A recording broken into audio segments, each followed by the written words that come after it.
नमस्ते। हम अक्सर भारत की ताकत की बात करते हैं, इसके लोग, इसकी इंडस्ट्रीज, पर असली ताकत तो हमारे पैरों के नीचे है। जी हाँ, वो जमीन जिस पर हम सब खड़े हैं। तो आज चलिए भारत की मिट्टी के एक सफर पर निकलते हैं। ये सिर्फ धूल नहीं है, ये हमारे देश की अर्थव्यवस्था और संस्कृति की जान है। कभी सोचा है कि किसी देश की असली दौलत क्या होती है? सोना, चांदी या फिर बड़ी-बड़ी फैक्ट्रियां? आखिर है क्या?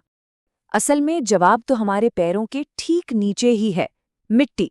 हाँ, यही वो बुनियाद है जिस पर सब कुछ टिका हुआ है। तो चलिए आज इसी बुनियाद को जरा और करीब से समझते हैं। तो पहला सवाल, ये मिट्टी आखिर बनती किस चीज से है?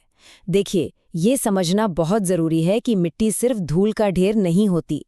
ये तो कई चीजों का एक, कह सकते हैं, जिंदा और बड़ा ही कॉम्प्लेक्स मिक्सचर है। इसमें मुख्य तौर पर 4 तरह के मिनरल पार्टिकल्स होते हैं। सबसे बड़े हैं बजरी, जैसे छोटे छोटे पत्थर। फिर आती है रेत, उससे छोटे दानेदार कण। उससे भी महीन होती है गाद, जो रेत से ज्यादा चिकनी होती है। और सबसे छोटे कण होते हैं चिकनी मिट्टी के, यानी क्ले, जिनका एक बहुत ही अनोखा गुण है। तो मतलब बड़े पत्थर से लेकर एकदम बारीक पाउडर तक। और मजे की बात यह है कि यही साइज इनकी सारी प्रॉपर्टीज तय करता है। और यहाँ एक बड़ा ही सिंपल सा रूल काम करता है। कण जितना छोटा होगा ना, वो उतना ही ज्यादा पानी पकड़कर रख पाएगा। और इस मामले में चैंपियन है चिकनी मिट्टी। इसके कण इतने छोटे होते हैं कि ये सबसे ज्यादा पानी रोक सकते हैं। ये पॉइंट याद रखने वाला है, क्योंकि आगे चलकर यही गुण सब कुछ तय करेगा। अच्छा, मिनरल्स के अलावा एक और हीरो है, ह्यूमस। इसे मिट्टी का ऑर्गेनिक दिल कह सकते हैं। सड़े गले पौधों और पत्तियों से बना ये काला पदार्थ मिट्टी को वो ताकत देता है जिससे वो नमी और न्यूट्रिएंट्स को पकड़ कर रख सके। एक तरह से ये मिट्टी की बैटरी है। तो चलिए अब भारत का टूर शुरू करते हैं। और शुरुआत होगी उत्तर भारत के विशाल मैदानों से, वो जगह जहां हमारे देश की सबसे ज्यादा उपजाऊ मिट्टी मिलती है। यहाँ की जमीन पर जिसका राज है वो है जलोढ़ मिट्टी, जिसे अलूवियल सॉइल भी कहते हैं। ये भारत की सबसे जरूरी और सबसे उपजाऊ मिट्टी है। और सच कहें तो यही मिट्टी पूरे देश का पेट भरती है। ये मिट्टी असल में नदियों का एक तोहफा है। जो हिमालय से बहकर आने वाली नदियां अपने साथ गाद लाती हैं ना, उसी से ये बनी है। सोचिए, भारत का करीब 40% हिस्सा इसी मिट्टी से ढका है। तभी तो पंजाब से लेकर असम तक चावल, गेहूं और गन्ने की बम्पर फसल होती है।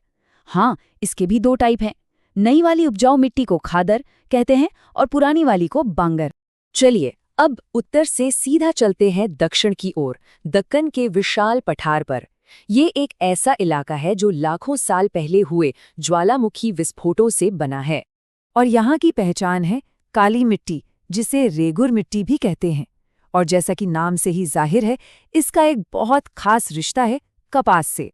ये मिट्टी ज्वालामुखी के लावा से बनी बेसाल्ट चट्टानों के टूटने से तैयार हुई है।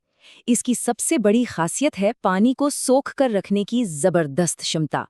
और यही चीज इसे कपास की खेती के लिए एकदम परफेक्ट बनाती है। इसी मिट्टी की वजह से तो महाराष्ट्र और गुजरात जैसे राज्य भारत के टेक्सटाइल हब बने हैं। लेकिन इस मिट्टी के एक और कमाल की बात है, जब ये सूख जाती है ना, तो इसमें मोटी मोटी दरारें पड़ जाती हैं। इससे क्या होता है, मिट्टी में हवा अपने आप अंदर तक चली जाती है। ऐसा लगता है जैसे किसी ने खेत की जुताई कर दी हो। इसीलिए इसे सेल्फ प्लाउइंग सॉइल, यानी खुद जुताई वाली मिट्टी भी कहा जाता है ना मजेदार? अच्छा, दक्कन के पठार पर सिर्फ काली मिट्टी ही नहीं है। यहाँ एक और बहुत खास तरह की मिट्टी मिलती है, जिसकी पहचान ही उसके रंग से है, लाल और पीली मिट्टी।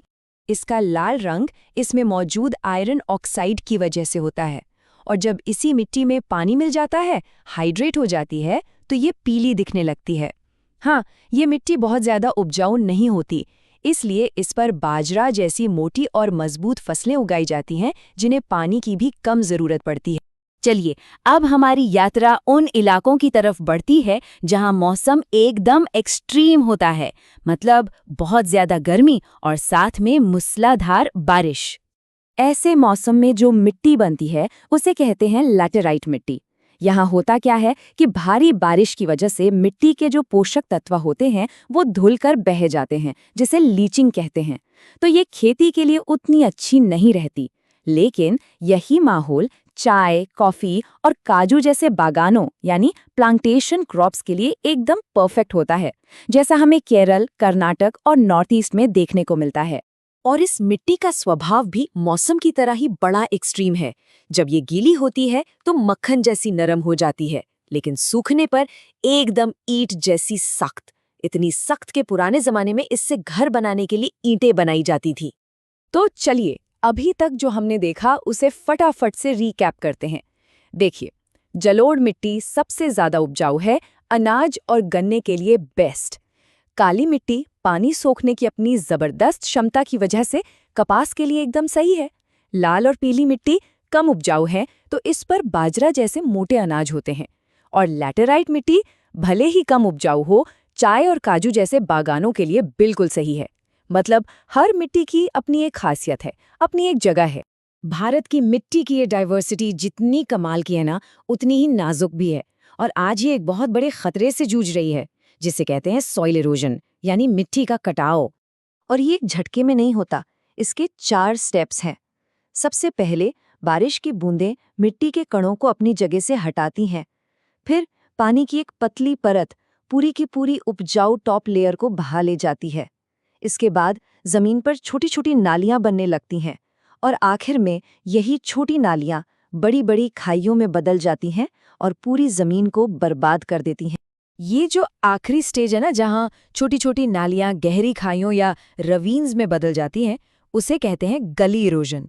और इसका सबसे बड़ा और डरावना उदाहरण हमें चंबल घाटी में देखने को मिलता है, जहाँ एक बहुत बड़ा इलाका बीहड़ बन चुका है। तो अब सवाल उठता है कि हम अपनी इस कीमती नींव को बचा कैसे सकते हैं। खैर, इसके कई तरीके हैं। ज्यादा से ज्यादा पेड़ लगाना, जानवरों की चराई को कंट्रोल करना, फसलें बदल बदल कर उगाना, बाढ़ रोकने के लिए बांध बनाना और झूम खेती जैसी प्रैक्टिसेस को रेगुलेट करना। तो आखिर में बस एक सवाल छोड़ जाते हैं। हमारा घर, हमारा खाना, हमारा पूरा का पूरा भविष्य, सब कुछ इसी मिट्टी की नींव पर खड़ा है। पर क्या हम इस नींव को बचाने के लिए उतने प्रयास कर रहे हैं जितने करने चाहिए? ये सोचने वाली बात है ना?